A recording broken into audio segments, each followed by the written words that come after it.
গত সরকার দীর্ঘ ৯ বছর পর ৫% বিশেষ সুবিধা দিয়েছিল সরকারি কর্মচারীদেরকে।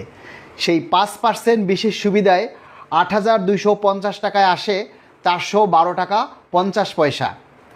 তো সর্বনিম্ন স্লট দিয়েছিল ১,০০০ টাকা, অর্থাৎ ৪০০ বারুক, ৫০০ বারুক, ৬০০ বারুক, এরকম যাদের বাড়ে তারা কেউ ১,০০০ টাকার নিচে পাবে না। আর এই সরকার অন্তর্বর্তীকালীন বৈষম্যহীন সরকার সরকারি কর্মচারীদেরকে ১৫% বিশেষ সুবিধা দিয়েছেন, সেখানে সর্বনিম্ন ১,০০০ টাকার নিচে কেউ পাবেন না।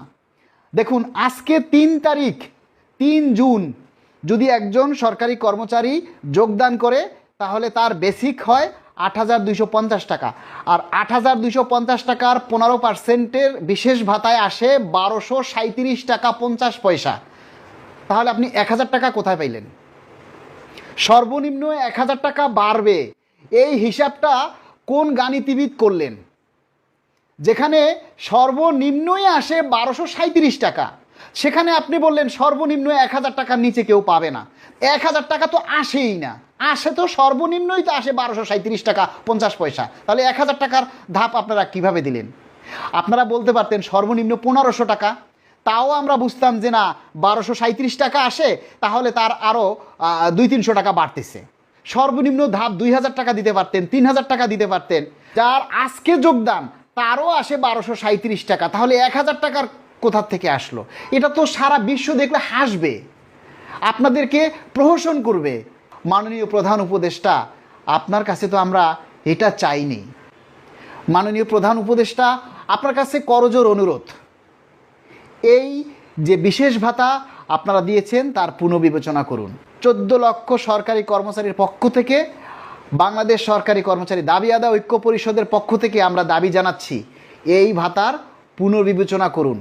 আর নয়তো আমাদের এই কোনো বিশেষ ভাতা, মহার্ঘ ভাতা কোনো কিচ্ছু লাগবে না, আপনি শুধু পে কমিশনটা গঠন করে দিয়ে যান, আপনার একটা টাকাও লাগবে না, আপনার পে স্কেলও দিতে হবে না।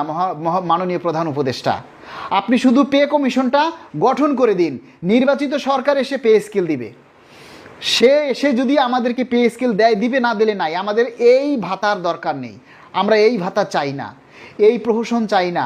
সর্বনিম্ন ১,০০০ টাকার ধাপ বললেন, কিন্তু সর্বোচ্চ তো বললেন না। 10%-এ ৮০,০০০ টাকা যার বেসিক, তার আসে ৮,০০০ টাকা। তার মানে কি এদেশে সব কিছু শুধু কর্মকর্তাদের জন্যই? সব কিছুই কর্মকর্তাদের জন্যই? তাহলে তো কর্মচারীদের কোনো প্রয়োজন নেই। আন্দোলন করলো কর্মচারীরা, মায়া কান্না করলো কর্মচারীরা, রাস্তায় মার খেলো কর্মচারীরা, জলকামান খেলো কর্মচারীরা, কর্মচারীদেরকে দমন করার জন্য কালো আইন তৈরি করলেন, আবার সেই কর্মচারীদেরকেই নিষ্পেষিত করার জন্য ২৩৭ টাকা মহার্ঘ বিশেষ ভাতা দিয়ে তাদের সাথে তামাশা করলেন। মাননীয় প্রধান উপদেষ্টা, আমরা অনুরোধ করেছিলাম আপনি অন্তত একটা উজ্জ্বল দৃষ্টান্ত স্থাপন করে যান, যাতে প্রজন্মের পর প্রজন্ম আপনাদেরকে মনে রাখে যে ওই দেখো বৈষম্যহীন অন্তর্বর্তীকালীন সরকারের প্রধান উপদেষ্টা নোবেল বিজয়ী ডক্টর ইউনূস এদেশের সরকারি কর্মচারীদের জন্য বিশাল কিছু করে গেছে। আজকে আপনি কি করে গেলেন? প্রতিটা কর্মচারীর আজকে চোখের পানি ঝরছে। মাননীয় প্রধান উপদেষ্টা, প্রতিটা কর্মচারী আজকে নীরবে নিবৃত্তে কান্না করছে। ২৩৭ টাকা তার বৃদ্ধি পেল। এই ভাতার পুনর্বিবেচনা করার জন্য আমরা জোর দাবি জানাচ্ছি। প্রিয় বন্ধুরা, আমরা কোনো সরকারের বিপক্ষে না, আমরা কখনো সরকারের বিরুদ্ধে না। সরকারের সকল নিয়ম কানুন মেনেই আমরা প্রজাতন্ত্রের কর্মচারীরা কাজ করব, অতীতেও করেছি, সামনেও করব। আমি সকল কর্মচারীদেরকে অনুরোধ করব, আপনারা আজে বাজে উল্টাপাল্টা কথা না বলে আপনারা সরকারের কাছে সবাই অনুরোধ করুন যাতে এই ভাতার পুনর্বিবেচনা করা হয়, নতুবা আমাদেরকে পে কমিশন গঠন করে দিন। আমাদের কোনো ভাতার দরকার নাই, আর দ্রব্যমূল্যের দাম কমিয়ে দিন, তাহলেই আমাদের চলবে।